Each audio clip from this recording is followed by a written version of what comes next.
This Megyn Kelly she is off the chain. Oh my God, she's lost her damn mind. Well, Republicans over the past 48 hours say, well, that's the way it is. You have to do better. You know, that's just how it is. Everybody knows the media is biased. This is not the right attitude. The Republicans are freaking the fuck out. They're batshit crazy. He did a great debate against Biden and essentially led to Biden's downfall because they're going to 25th Amendment him and then get Kamala in there. Now he's actually got a competitor, right? So he just had this incredible debate and people were expecting him to just have another incredible debate, but Kamala held her own. I think it was actually a great exchange of ideas. It was a good exchange of ideas. Both of them held their own positions. And then the fact that he's running away from the debate is just so hilarious because she got to call him out on a whole bunch of shit. A whole bunch of shit. And you could tell that, you know, he is clearly having, you know, he's having problems with processing losing the election. Yes. What happened on that stage on Tuesday night was a complete dereliction of duty by those moderators. They completely abandoned all journalistic integrity and dereliction of duty. It's deadly serious. We're talking about a presidential election here. They actively inserted themselves to the point where you actually have to wonder whether they made a conscious decision at ABC. This is the night we're going to do it. We're just going to lift the dress up and show them everything. That we're not. We're just going to lift the dress up and show them everything. You know, I always thought, judging by David Muir's abs, that he was a great journalist, but who is David Muir anyway? You know, he's managed to fly under the radar. Yeah. That's one way to put it. Because he lets his programmers, his producers, and his content selections speak for his bias. You know, Media Research Center did a study right before the debate, it dropped, showing that I think it was 92% of their coverage on Kamala was positive, 92 or 93. 97% of their coverage on Trump was negative. And they said that ABC was the worst of the three nightly newscasts. NBC, more fair than ABC. CBS as well. My God. Here's AOC being confronted about how she really doesn't give a shit about Palestine. She voted for the Iron Dome. She wouldn't confront Pelosi to get us universal health care. She's sitting back on a couch and criticizing Jill Stein. You could punch left, you could punch down. But you're not going to get me to vote for Kamala until Kamala says she's going to stop the genocide. Or stop it. Actually, stop the fucking genocide. Either stop the genocide or talk about arms embargo. Talk about real things that will stop it. Not that you're working behind the scenes. Yeah, right. Bullshit. You refuse to call it a genocide. It's not okay that there's a genocide happening and you're not actively against it. You're lying. I'm lying. You're not. You went on TV and avoided talking about it. I want you to know that this isn't okay. You know, if she was just a bartender and then you were sitting around in her, okay, that's different. But you're a representative.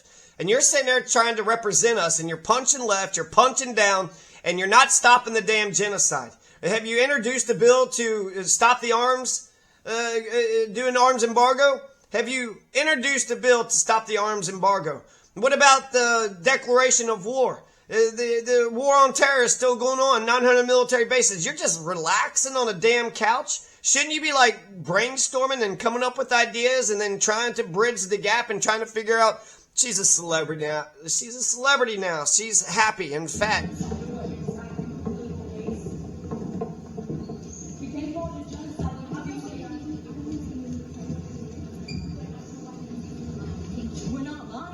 And see, she's not saying anything. Just say you're against the genocide.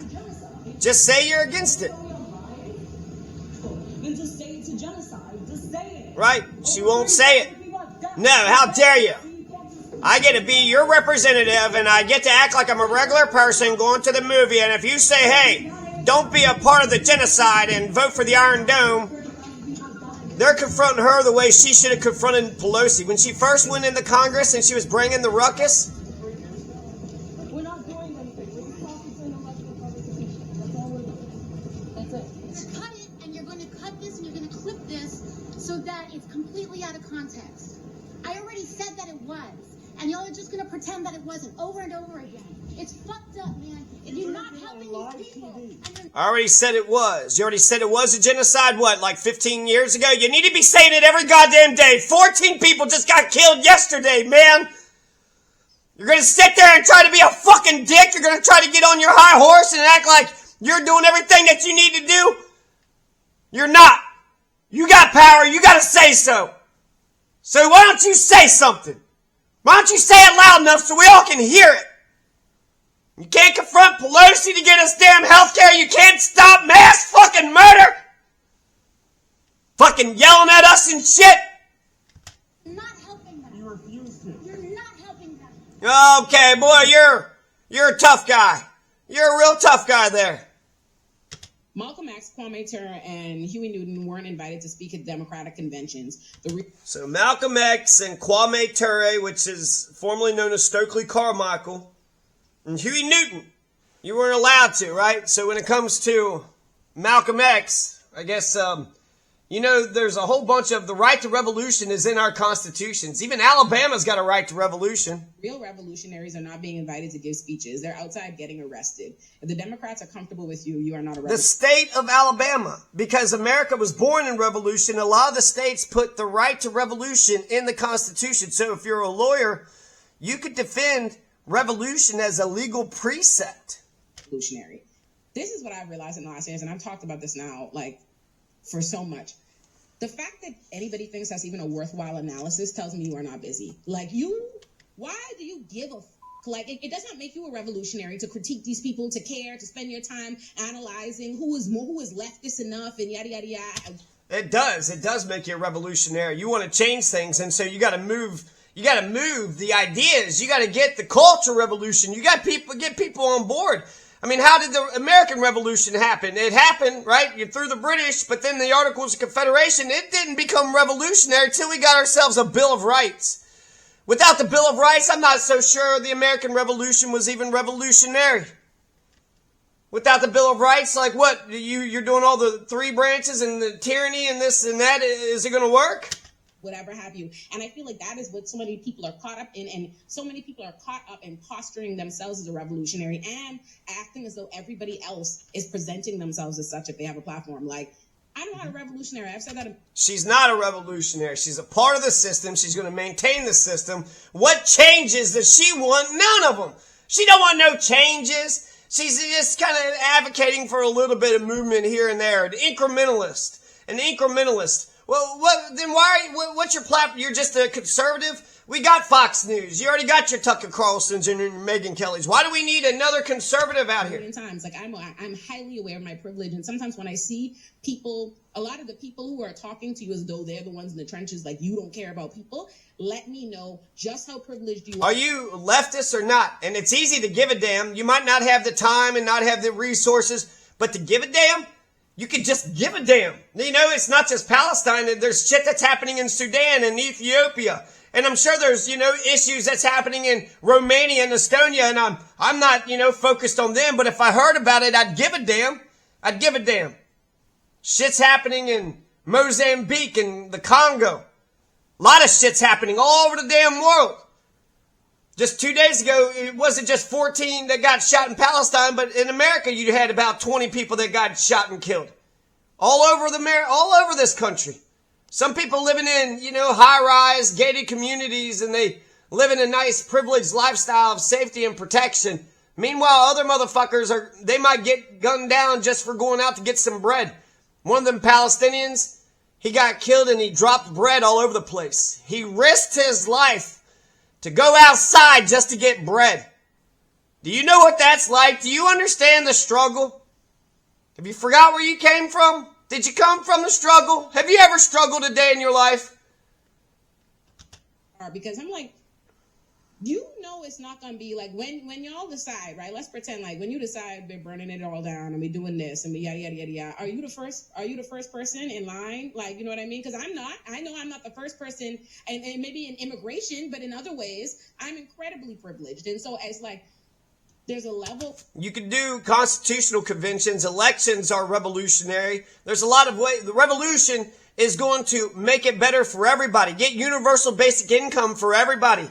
Get instant runoff voting for everybody. You got the Libertarian, you got the Green Party. Get a Libertarian or a Green Party elected there. Now we have a revolution. You want to burn it all down? You got to change the whole thing. Revolutions do destroy systems, and they change systems. We got people living in the damn sewers in Las Vegas. There's homeless people. There's only 500,000, so it's a problem that can be fixed, but it's just not being fixed. Big school shooting happens. All the media's focused on the school shootings. I suggested, here's 12 ideas to stop it. You think anybody's talking about, hey, let's brainstorm real ideas so we can actually stop this shit? Not if you're privileged. Not if you're living high on the hog. If you're living high on the hog, you ain't going to. So he got chosen to do the debate. And when David Muir was out there without the producers selecting the stories, all of which were left, and so you're left to say, okay, let's see you, David Muir, who are you? And of course we already knew because he has a say on content selection on his show. But he really let his freak flag fly. And what they did up there, I mean, I'll just take the one moment, which is really driving me insane. They asked Trump about his comment that he lost by a whisker recently on a podcast. Fair question. It's fine. You can ask him that. He didn't just say it on a podcast. He said it like 2 other times too in like some big rallies, just out loud. He said he lost by a whisker. He absolutely did. It wasn't sarcastic in the least bit. Not in the least. And Trump says, I was being sarcastic. He actually fact-checked him with, I didn't detect any sarcasm. What are you like one of those emojis from the Emoji Movie that can detect? That's not sarcasm. No, that's a truth teller. It was the most inappropriate thing I've ever seen. That's the most inappropriate thing you ever seen? Have you noticed the damn genocide in Palestine? The Iraq War killed 1 million people. There's people being gunned down, not just by, cops every once in a while, but also by just, criminals. That's pretty fucking inappropriate, wouldn't you say? Jesus Christ, when you talk about privilege, motherfuckers, the people don't understand the privilege that they got. They don't understand the privileges that they got at all. People just like fighting on stage, rock stars actually acting like rock stars and stuff like that. We've got another fucking animal collective stand, Gavin. Oh shit! Isn't much that I need on the field. It's solid soul and blood. I bleed. Sorry, fuck. When it comes to the Vanguard, they're about to execute an innocent man. There's also a governor's race happening in Missouri, so they keep going on and on about just the 2 main candidates for president. Why don't you start talking about the governor's race and then that black man that's going to get executed? Are you sure he's not innocent? A lot of people are saying he's innocent. You shouldn't be murdering innocent people. We should just be against. We should not be trying to. Everything is a constant litmus test over who's pure enough, who's genuine, this, rather than actually trying to figure out how to persuade, how to bring people in. And the last thing I want to say on my little monologue, I'm so sorry, I'm gonna let y'all go, is people keep bringing up Eric Adams to me a lot, right? Like, because of this whole Kamala thing, because it's just like, oh, this is a cop. Oh, you shit on this cop, but you embrace this cop. And I'm just like, do you listen to what I say? Do I not put out full-length documentaries for no reason?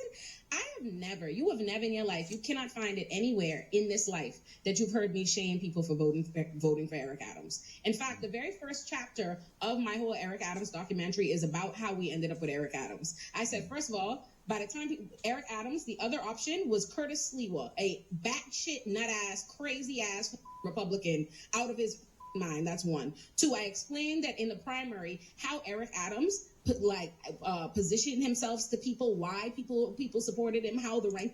A small fire burns brush near Modi'in in central Israel. This is the aftermath of a hypersonic ballistic missile launched by the Iran-aligned Houthi rebels in Yemen, more than 2,000 kilometers away. The Israeli enemy should expect more strikes as we approach the first anniversary of the blessed October 7th operation. These include continuous...